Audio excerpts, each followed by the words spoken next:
Entendendo a Bíblia em boa companhia como Cristo. Perceba, o título que nós estamos trazendo é Como Cristo. Pode dizer boas companhias como a de Cristo, pode dizer em boa companhia como sendo idênticos a Cristo, como sendo o Cristo. Pois as duas falas estão corretíssimas. Os títulos se adequam ao tema que vamos trazer, porque nós temos que ser como Cristos ao mundo. Não é porque sabemos da palavra de Deus, conhecemos as Escrituras, que vamos ser salvos. Não é porque sabemos das Escrituras que vamos reconhecer Cristo. Não é porque conhecemos as verdades que vamos transmitir Cristo. Cristo faz a mudança no meu eu e nós somos transformados pelo Espírito Santo cada dia mais à imagem e semelhança de Deus. Então somos reconhecidos como cristãos, porque que diferença tem entre Cristo e os profetas? A Bíblia está cheia de milagres feitos por Cristo, mas também Paulo, Pedro foram grandes homens de poder e milagre. Elias foi um homem de grandes milagres, Eliseu. Temos exemplos de Moisés numa travessia do deserto, saindo do Egito com grandes e poderosos milagres. No entanto, nós vamos reconhecer esses homens como Cristo, que perdurou anos e anos, séculos e séculos, com uma mensagem verdadeira, não porque eles tinham a palavra, mas porque viveram a palavra. Cristo não é diferente dos outros grandes homens do mundo apenas por fazer milagres. Ele é reconhecido hoje, séculos após, muito mais por transformar a minha vida e a sua vida como luzes para o mundo. Aí está a perpetuação do milagre de Jesus. Ele não viveu uma época, ele vive em nós. Ele transforma vidas ainda hoje. Ele se aproxima dos pecadores no passado, toca os pecadores o que era proibido, mas ele transforma vidas, transformou vidas e transforma. Portanto, a sua mensagem é viva e atual. Por isso, os cristãos não devem se fundamentar no que sabem, no conhecimento da palavra de Deus, mas na vivência. Porque até aqueles que gritavam crucificam-no em nome do Evangelho. Diziam, conheciam a palavra de Deus, mas puseram o seu eu acima da palavra de Deus. E então não foram transformados, não foram alcançados pelo Evangelho. Tinham toda a palavra e a autoridade. Perceba, eles eram os fariseus, os sacerdotes, os líderes religiosos mais importantes da época. Eram aqueles que estavam eleitos para oferecer o sacrifício durante aquele ano. Não só o sogro, como o genro, Anás e Caifás, as duas maiores autoridades, depois de crucificarem Jesus, também passaram a perseguir, surrar os discípulos, os apóstolos, porque na vida deles, eles transfiguravam Jesus. Lembra que Pedro foi reconhecido pela serva do sacerdote, na casa do sacerdote, enquanto estavam esbofeteando Jesus? Você também é um deles, disse ela. Ele foi reconhecido pelo jeito de falar, pelo jeito de ser. A luz que sai dos olhos de um cristão, do rosto de um cristão, não é ofuscada. Não há como disfarçar. Mas a luz do conhecimento, a comunicação do conhecimento, a mera comunicação do saber da Bíblia, não leva à salvação. Veja que os sacerdotes sabiam, eram as autoridades, os doutores na lei. Mas foram eles que recusaram a verdade, eles que não reconheceram a salvação para si. Veja bem, o título original da nossa lição da Escola Sabatina Educação e Redenção, trazida para hoje, é A Verdadeira Educação Cristã. Eu troquei o título porque nós temos que pensar que a verdadeira educação cristã nos leva a ser semelhantes a Cristo. É a transformação de comportamento, é a transformação do eu. Então, nós temos a educação cristã verdadeira, mas acima de termos uma educação apenas de saber, temos a vivência, a prática. Vamos pedir poder ao Pai? Senhor Deus, nós te agradecemos pelas bênçãos que nos dás, mas acima de tudo pedimos que nós sejamos transformados pelo teu Santo Espírito, pela tua palavra, pela vivência, que nós possamos também ser Cristos para o mundo, em nome de Jesus. Amém. Deus te abençoe, viu? Eu estou contente em estar podendo falar de Jesus e podermos compartilhar. Aqui fala a lição que nós temos uma grande revelação da palavra de Deus. Somos sabedores de doutrinas que muitas pessoas sequer ouviram falar. Por exemplo, a imortalidade da alma é tida pelo mundo como uma verdade. As almas não morrem, as almas ficam por aí vagueando ou retornam a esse mundo. No entanto, a palavra de Deus é clara em dizer que o homem morre e permanece na sepultura e que nada sabe, aguardando o juízo de Deus, a vida eterna ou a morte eterna. Ninguém está por aí sofrendo, vendo os seus filhos, os seus netos fazendo coisas que lhes desagradam e nem ficando esperando com expectativa ou interferindo na vida, porque cada um de nós é senhor da própria vida. O livre-arbítrio foi dado a todos por Jesus lá no paraíso e ele morreu por causa do nosso livre-arbítrio. Como poderíamos ficar nós sendo investigados, invadidos na nossa privacidade pelos nossos antepassados? São queridos, eu gostaria muito de estar com eles. E Jesus promete restaurar essa comunhão. Com a sua vinda nós poderemos ter novos céus e nova terra e a ressurreição das pessoas que poderão fazer dos céus um paraíso. As pessoas que querem viver no pecado e na desgraça vão ficar no pecado e na desgraça com a morte, que é o melhor caminho para quem pretende um caminho de dor e sofrimento, terminar com isso. Mas os salvos, os santos de Jesus, esses vão tendo a sua vida, o seu caráter trabalhado aqui na terra para poder refletir o caráter de Jesus. Então não é apenas pela doutrina da igreja, por aquilo que você sabe, por aquilo que você diz, mas nós temos, por exemplo, a noção do grande conflito entre o bem e o mal, que é trazida pela Bíblia. Nós vamos vendo as atuações do mal na terra e distinguindo onde nós devemos atuar para vencer o mal. Cristo venceu o mal. Ele tem de bom ânimo, eu venci o mundo, ele disse. E nós vencemos o mal de que forma? Seria com a espada de Pedro multiplicada como pão e peixe? A espada que Pedro carregava na cintura, que cortou a orelha do servo, do sacerdote, o servo que estava ali para prender Jesus, ele saiu em defesa de Jesus e Jesus mandou ele guardar a espada. Porque nem por força, nem por violência, mas pela palavra de Deus, a palavra viva que transforma vidas.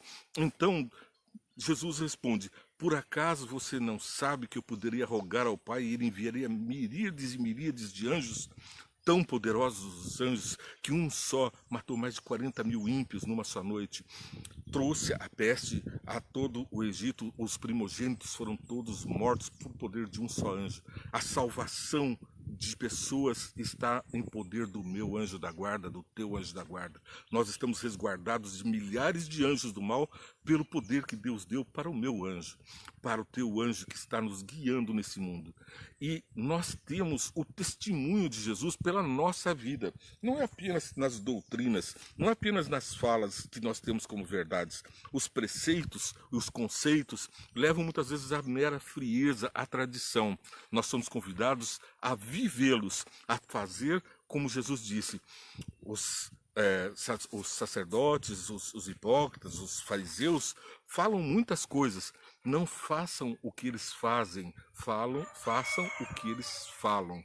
Porque eles falavam, mas não faziam. Nós temos então uma vida de obediência e de servir a Deus. Isso nos traz a noção de piedade, simpatia, amor no lar e como a igreja deve se comportar no mundo. É no lar que nós temos a primeira lição, Adão e Eva demonstrando amor e companheirismo. Depois os filhos, depois todas as gerações passando pelo amor de Cristo, que mostrou o verdadeiro amor, e depois a descrição do amor do apóstolo Paulo, que nos dá uma perfeita noção de como o amor é verdadeiramente o reflexo de Jesus Cristo, porque Deus é amor, diz a palavra de Deus. Os preceitos do verdadeiro cristianismo devem ser exemplos do que os princípios do amor podem fazer por homens e mulheres. Está em Refletindo a Cristo, Meditações Matinais de 1986, página 244. Nós temos muitas doutrinas como essa, e esse continua o autor a recitar essas lições, também da mesma lição. Precisamos pensar e tomar interesse nas pessoas que necessitam do amor, ternura e cuidado. Devemos lembrar-nos constantemente de que somos representantes de Cristo e que devemos repartir as bênçãos que Ele dá, não com aqueles que podem recompensar-nos em troca, mas com os que irão apreciar as dádivas e suprirão suas necessidades temporais e espirituais. Refletindo a Cristo, Meditações Matinais de 1986, página 244. Ellen White vai nos trazendo luz após luz, acrescentando o verdadeiro conhecimento e entendimento da palavra de Deus. Um exemplo correto fará mais benefício ao mundo que qualquer profissão de fé, diz ela. E ela vai completar esse pensamento em Parábolas de Jesus, que eu acabei de recitar agora, página 383 e 384, finalizando. O amor é o fundamento da piedade. Qualquer que seja a fé, ninguém tem o verdadeiro amor a Deus se não manifestar amor desinteressado por seu irmão. Jesus diz que é impossível amar a Deus se nós não conseguimos amar ao próximo. Mas nunca poderemos possuir esse espírito somente tentando amar os outros. É necessário ter o amor de Cristo no coração. Quando o eu está imerso em Cristo, o amor brota espontaneamente. A perfeição do caráter de Cristo é alcançada quando o impulso de auxiliar e abençoar aos outros brota constantemente do íntimo, como a luz do céu encher o coração e for revelada no semblante. É no semblante que as pessoas vão nos reconhecer, o semblante da compaixão, da empatia, aquele olhar que Jesus teve por Pedro quando Pedro o estava traindo, aquele olhar que Jesus tem para mim, sabendo todos os meus pecados, ele me olha com o olhar do Salvador, não com o olhar do demônio, que é o vil acusador. Nós temos a parábola do bom samaritano. Jesus contou essa parábola e ela está registrada no livro de Lucas, capítulo 10, versos 30 até o 37. Veja bem que linda história. Em resposta, disse Jesus: um homem descia de Jerusalém para Jericó. Que caminho, hein? Quantas vezes Jesus desceu por esse mesmo caminho, tendo outros caminhos na companhia do povo de Deus ali de Israel, mas ele preferiu ir ao encontro dos pecadores. Os samaritanos odiavam os judeus e vice-versa. E Jesus, sendo judeu, passava constantemente por aquele lugar resgatando almas. Falamos em programas anteriores sobre a mulher samaritana. E aqui nós vamos ver que Jesus estava então contando a história. Em resposta disse Jesus: um homem descia de Jerusalém para Jericó, quando caiu nas mãos de assaltantes. Esses lhes tiraram as roupas, espancaram-no e se foram, deixando-o quase morto. Ali estava o necessitado, com a sua nudez exposta. O pecado, ele não era uma pessoa da terra, ele era um viajante. Ele era uma pessoa não reconhecida nem por judeus e nem por samaritanos. Jesus não falou que ele era um próximo a eles por naturalidade, por nação. Mas um estranho, um viajante. Um viajante que não tinha direitos, que não tinha amigos, que não tinha simpatia, porque era apenas um estrangeiro na terra que estava não tinha a bênção de ser do povo de Deus. Aconteceu estar descendo pela mesma estrada um sacerdote. Um sacerdote, aquela pessoa que ministrava no templo, aquela pessoa que comungava com Deus, que estava dentro do templo, próximo ao Shekinah, que era a glória de Deus, oferecendo sacrifícios. Ele estava ali diante do altar, constantemente dentro da casa de Deus. Quando viu o homem, passou pelo outro lado. E no verso 32, e assim também um levita. O levita, das tribos de Judá, os levitas eram encarregados de carregar o templo, do bem-estar dentro do templo, de que tudo estivesse na cerimônia correta, tintim por tintim, tudo estava dentro do preceituado. Os levitas eram caprichosos no capricho da obra do Senhor dentro do templo. Então, o levita aqui, assim também o levita, quando chegou ao lugar e o viu, passou pelo outro lado. Olha que ele estava talvez ocupado demais dentro das coisas de Deus. Eles estavam ali ministrando e vivendo dentro da causa de Deus, dentro da obra de Deus. Sabiam tudo de Deus, mas não reconheciam um filho de Deus que estava em necessidade. Talvez as doutrinas valessem mais, muito mais, do que a prática para atender o ama a teu próximo como a ti mesmo que estava ali caído. Então, ele voltou para os seus discípulos, né? E assim, mas um samaritano, estando de viagem, chegou onde se encontrava o homem, e quando o viu, teve piedade dele. Samaritano era reconhecido pelos judeus como um indigno do evangelho, uma pessoa que tinha atrapalhado o evangelho no passado, a reconstrução de Jerusalém. Eles tinham sido colocados naquela região por um rei inimigo que tinha conquistado aquele povo. O rei babilônico tinha levado o povo escravo, o povo de Israel escravo. E para dominar a região, para aculturar, colocou naquele lugar os samaritanos, povos da região que também eram dominados, foram carregados para morar naquele lugar, para impedir a reconstrução daquele lugar, como um apagar da história de Israel no lugar. Por isso o ódio era constante, até porque foram os samaritanos que contrataram advogados para interceder contra o povo de Israel desde o fim do reino da Babilônia até o reino Medo-Pérsia, impedindo a reconstrução do templo. E então, agora eles tinham construído um templo para ele, rejeitando o templo, porque eles não foram permitidos aos samaritanos ajudar na construção do templo.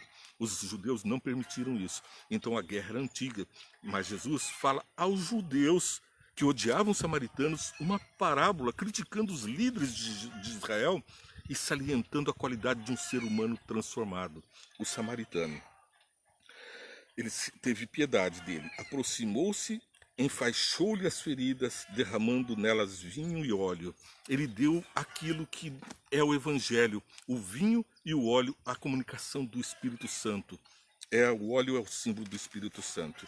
E então ele faz a cura. Eram os remédios que havia na época para propiciar a cura. Levou para a hospedaria e cuidou dele. E no verso 35, no dia seguinte deu 2 denários. 2 denários, o salário de um homem para 2 dias. Aqui tem um simbolismo que vamos tratar num outro momento.